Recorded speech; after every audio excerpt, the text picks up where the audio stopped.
Guess who is one step closer towards building a literal house of books? Okay, that was just fake. Actually, this situation occurred because I kind of lost some self-control.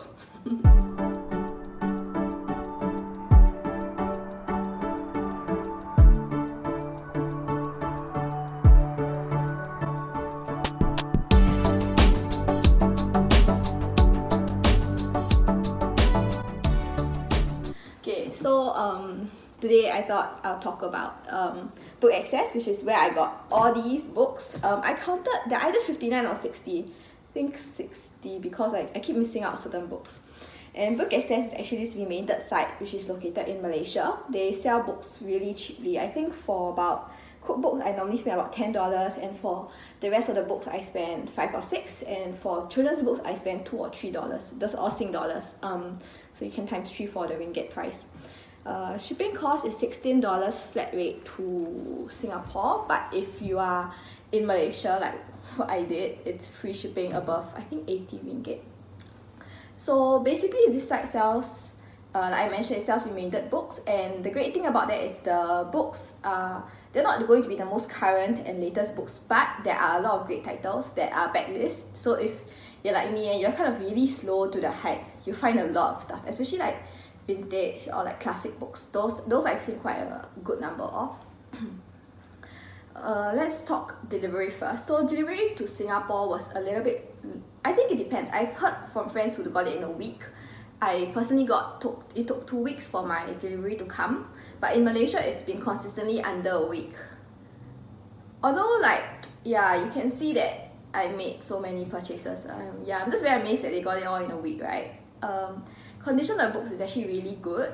If you can see here, like a lot of these tend to be already, these are my Jane Austen ones, tend to be wrapped up in the foil. If not, I mean, some of them are hardcover. They are pretty good. There may be minor flaws. The worst that I've had is this one, Midnight Without Moon, which is a pity because it's a great cover.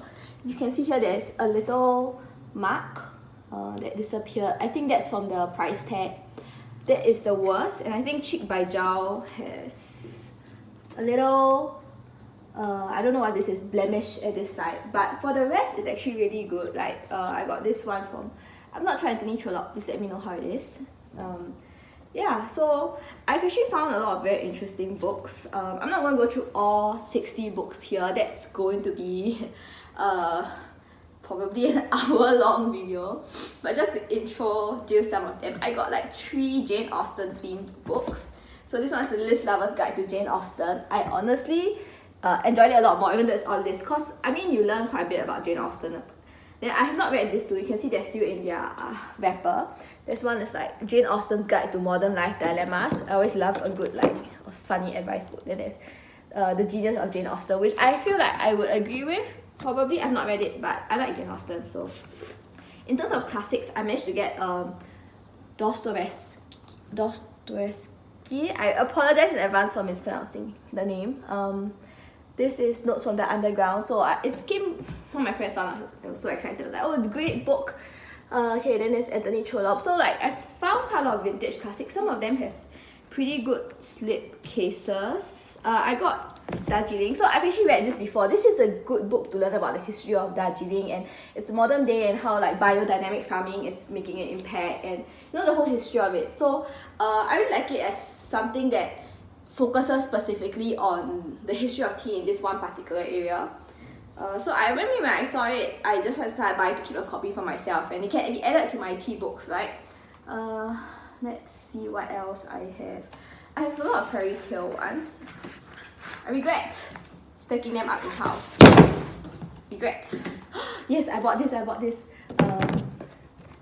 Great British Bake Off. I've been baking. It's a thing. I'm quite excited for this one. I'm not sure what exactly it is, but it looks like it's from John Matthews, the author, with Brian Felt of Abraham's How to See Fairies opens the door to the land of fairies. So apparently it looks like fairies in the British Isles, Scandinavia, Germany, North America, even Asian, Arab, and African world. So I don't know. It sounds fun. I love fairy tale stuff, especially like those guides. I got some like plants, so this one's on plant lore and legends. You can see I'm like going on the theme. In terms of like kids books, I got 5 children and 8. I've read, I think, Boxcar Children. This should be Nesbit, right? No. Yeah, so I bought Famous 5 because I don't have all the books. I read them from the school library, but I really like this style of illustration, so I just grabbed it first. I got some books like John Ronson's So You've Been Publicly Shamed, which I thought would be interesting. I have Ikigai. On classics, I do have Conan Doyle. Oh my gosh, I'm just turning into this one where I just keep showing you books. Oh, okay, this book's condition's not really good, but I mean otherwise it's fine. It's just a little bit creased in the cover. Yeah, you can see I bought a lot of kids' books. On the advice of Pages Unbound, they were recommending The Unbeatable Squirrel Girl, so I saw it and I decided to just take a chance. A lot of the books are stuff that I decided to just buy. Oh, I got the Chronicles of Narnia. I used to borrow my cousin's set. So this one was $22 for all 7 books, which is actually really very cheap considering it's the box set. I cannot remember if I finished this or if I just started it, but Suspicions of Mr. Wisher. No, this is true crime, Victorian era, some Frankenstein dreams. More fairy tale stuff, a field guide to fantastical beasts. So you can see like some of the books that I've gotten.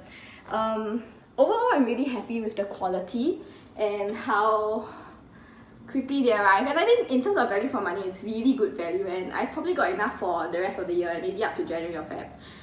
So if you're in Singapore or Malaysia and you need to get more and more books, I would definitely recommend this. I would not recommend being like me and like buying books and then not seeing them because you deliver them to somewhere else and then you buy more and more until like you arrive at your home and you're like, what have I done?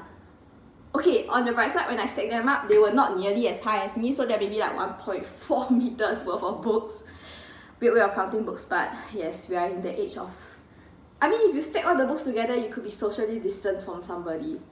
So, you know, I guess there are many uses if I want to carry around like 4 kg of books with me. But yes, would recommend it. The books do sell out pretty quickly, so that's why there's always this temptation for me to keep buying, because like I'll be like, oh no, if I don't get it now, I may not get this book again. Like Narnia was sold out for a really long time. Yeah, so resist the temptation, but if you really need more books, you need to satisfy the reading urge. Yeah, why not get this? Although, you know, I got a Kobo, so why did I do this, right? Bye!